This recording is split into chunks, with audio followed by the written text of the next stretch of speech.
This episode was amazing. Parodies, Island Devils, gang, gang, gang. Do that again.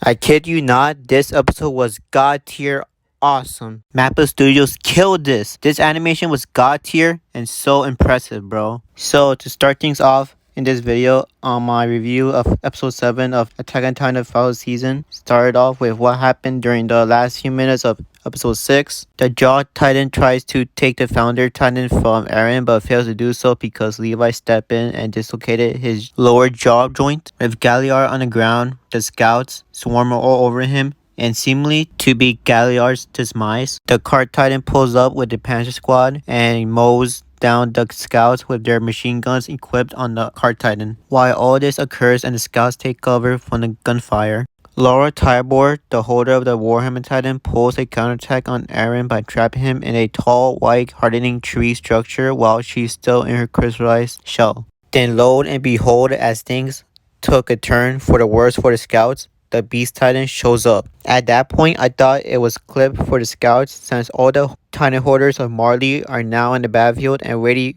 to throw down for an epic showdown. While the fight between the scouts and the Titan shifters are still going on, we finally see that Falco is still a-okay from the Eren transformation that happened a few episodes back. And we see that Reiner is still okay, however, he is unconscious. We then see that scouts are having trouble trying to defeat the Titans, more specifically the Cart Titan, whose machine guns are causing a lot of casualties to the scouts. Let me point something out here. When I first heard the Cart Titan spoke, it low-key sounded like a robotic duck.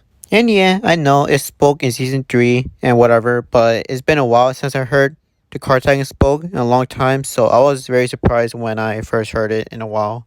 Anyways, we see Eren attempts to bite off the crystal shell to obtain the Warhammer Titan and sees that it cannot be cracked. So he decides to leave his Titan form and transforms again once he jumps off from the high tree place. This took me by surprise as I did not expect Eren to transform so easily without experiencing any deformities in his Titan form like he used to be before. With his own 2 eyes, Galliard was surprised that Eren managed to transform so many times in battle. Peck, however, being calm and collective, knows that they run a battlefield as of right now since the Marleyan soldiers have blocked the whole alien zone and the scouts have limited resources at their disposal for their ODM gear.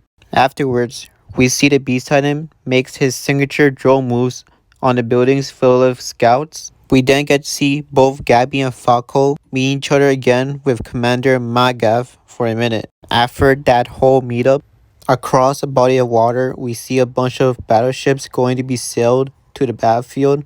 And then the big boy himself finally makes his grand appearance. Armin. My boy Armin finally appears in a small wooden boat out of nowhere, pulls down his hood, and transforms into the Colossal Titan, setting off a nuclear explosion on the port, destroying the navy and killing lots of people. Man's pulled a whole Pearl Harbor on them. With all this happening in front of his eyes, Galliard had enough and charges towards Eren, and that's where the scouts make their move. And while Peck warns Zeke of the ongoing attack, that's where the one and only legend Levi gives the Beast Titan the biggest neck, making him collapse face first to the ground and chugs a whole grenade in the nape where Zeke's body will be in. Then the scouts swarm the Cart Titan with thunder spears, and my girl Sasha hard scopes one of the machine gunners dead named Carl. And with all the commotion from Carl's death distracts the rest of the gunners, this made Peck mad and she charges towards Sasha, and that's where John pulls up and launches a thunder spear in the Cart Titan's left eye. Following the attack, the scouts swarm in and launch their thunder spears at the Cart Titan, killing the machine gunners and severely weakening Peck. With that epic attack unfolded, we then see the result of destruction left by the Colossal Titan. When Armin sees his view from way up there, he said this must have been the view that Berhalter saw when he was the Colossal Titan. The look on Armin's eyes, you could see that he's overwhelmed and sorry for the damages he has caused as a Colossal Titan. He has a heart, that I got to say. From that sequence, we see Falco blocking John from launching his thunder spears at the Cart Titan, and he launched them anyway despite feeling hesitation at first. But somehow his missiles missed the Cart Titan, and the Marleyan soldiers then shot their guns at the scouts who targeted at Peck, and Gabby and Falco then escorted Peck out of the battle scene. Immediately, we see Galliard being furious that his comrades are going down one by one, and he lunges towards Eren, where Eren gave Galliard a good effective punch to the face, until he noticed Galliard has clawed onto his arm and bites off one of his hands, and then he lashes Eren's face like an overgrown cat with his claws.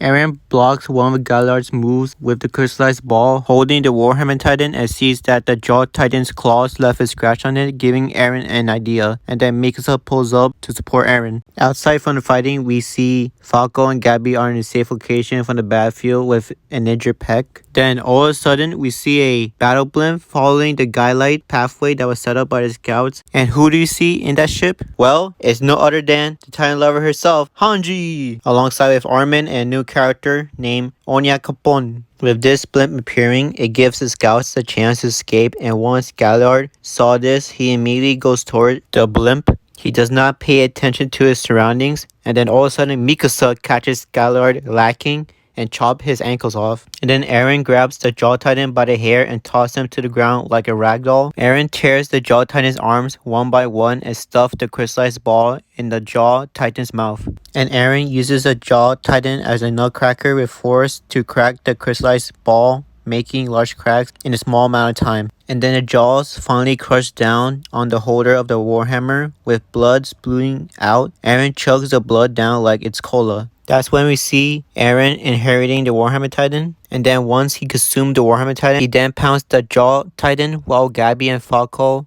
are yelling out Reiner's name out loud, pleading for help to stop Eren from consuming Galliard. We see Reiner, who asks from the inside of his head to shut up and let me die in peace. And finally, he got himself to have the courage to transform. Just as Eren was about to bite the Jaw Titan, he turns back to Reiner being up and seeing that he means business, and so the episode ends there. Wow, this episode to me was a great episode, well made, and I'm happy to finally see this animated in the anime. I'll give this episode a 10 out of 10 as my rating, and I stand by that fully. As for next week's episode, well, all that I'm going to say is that for you anime watchers out there, you ain't ready for what's going to happen. That's all I'm going to say. That's all I'm going to say. Anyways, I hope you enjoyed the video. If you do, please give this video a like and consider subscribing to my channel. And see y'all next time on the next review. See ya!